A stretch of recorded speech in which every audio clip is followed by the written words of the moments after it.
Hello and welcome to my thoughts on Friends Forever 21. This issue kinda got left in the dust when I changed up formats, which I was right about the new format, much more time consuming, which is why you're finally getting this video, yay! I just simply was not going to finish Friends Forever 29 before, today. So yeah, every now and then I'll probably still do my thoughts on for the comics that I just skipped it for. But anyway, we get a Spike and Zecora story, yay!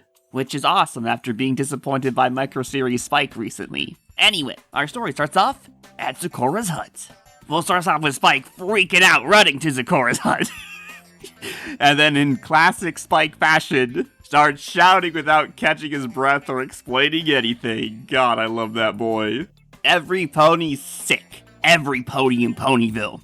They're coughing and sneezing and got red splotches all over their coats. So it's up to Zecora to play Medicine Man. It's so funny that she has a bird whose sole duty is to block sneezes. Okay.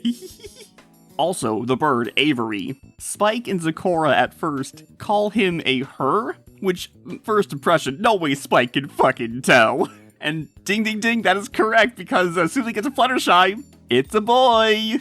Anyway, the two of them just kind of walk around Ponyville trying to diagnose this disease. Foreshadowing, we see Mr. and Mrs. Cake sick. Pound Cake and Pumpkin Cake are not sick. Unfortunately, our diagnosticians do not factor this into the equation. And they start talking about how they're some of the only non-ponies in the area. Probably would have been worthwhile to check in on Cranky and Matilda to see if this disease has affected them.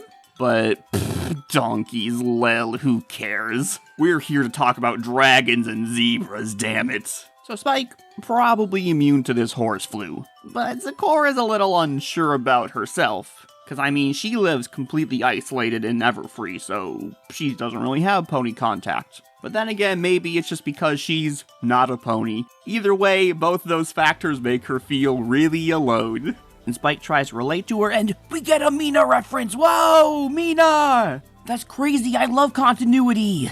So we get to Fluttershy's house, and along with the red flag of the Apple family got sick way out in Sweet Apple Acres, Fluttershy is also sick, and she lives pretty close to Zecora. But while we do question how it got out to Sweet Apple Acres, no one really asks how it got to Fluttershy's cottage, especially when she has the anti-sneeze bird tech. We could stand to do a little bit more investigation, but instead we kind of just montage through those parts. Okay, fine. But while we don't get to see them collect the individual pieces, we do see Spike put it together at the end. The hay is infected. It's so funny that Spike is judging incubation periods off of sneezes, and that even though it's a completely different source, it ends up still being the same instantaneous incubation period. Yep. Okay. Honestly though, why am I trying to use facts and logic in my magical pony world? I love the utilization of Spike's ability to research and critically think. It's not really something we see too much from him, but it's definitely a skill he has as Twilight's pet slave child. So when the CDC gets to Ponyville, God, I love that they made it the CDC still. That's so funny. Freaking Cantrelot disease core, okay. Is Twilight, like, in a coma? Is she waking up from a coma? Is that why Spike's so pog that she's awake? Was she down that bad? But anyway, Spike and Zecora hug, and they say that they should hang out more. The end. I really like the story. It felt like it was too short, which is not true. It was actually quite a normal length for a comic. 13-minute video, that's about average. I don't know if that's a good thing or a bad thing. Maybe that means there was too much fluff and not enough substance. Maybe that just means that I liked the story and I wanted more. I couldn't tell you. Probably a mixture of both.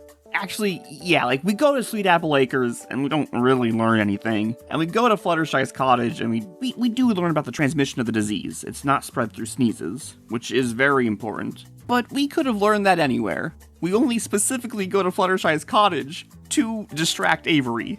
I definitely wish they added more about their investigation. Like, why is this whole page just a montage? What are you writing down, Spike? I want to know what you guys are thinking. I do really appreciate Spike breaking it down at the end, where they both went today, what they did differently from each other. Very good reasoning, Spike.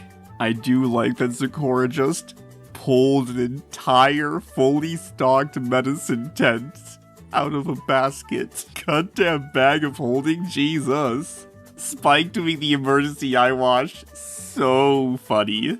You ever have to use an emergency eye wash? I haven't. I've only had a couple of little oopsies in the lab. Well, little is relative to me. Nothing happened to me. I just spilled, hydrofluoric acid on my lab partner, but this is college, by the way. She had gloves on and it spilled on her gloves, so the important thing is she visually recognized I spilled it on her glove and then she took her gloves off. It was fine. Of course, the one time we're dealing with a fucking caustic as hell chemicals when I spill it, Smile. I didn't really spill it. I was transferring it. And she was holding the container that I was transferring it into. And, I dribbled a little over the side. Oops, big deal. Don't cry over spilled acid, God. You want to know a fun fact about hydrofluoric acid? I didn't get the chance to fact check this, it's just what we were told as the prerequisite warning. If it drips onto your skin, you can't feel it. That's because it instantaneously kills all nerve endings it comes in contact with. The first sign that your senses will pick up on that you spilled hydrofluoric acid on yourself is the smell of your flesh burning. Wasn't that a fun fact? Random chemistry tangent over, sorry. Anyway, I think that's basically everything. I liked it a lot, it was very cute. No art changes. Those have been my thoughts. Let me know what you guys think in the comments, and until next time.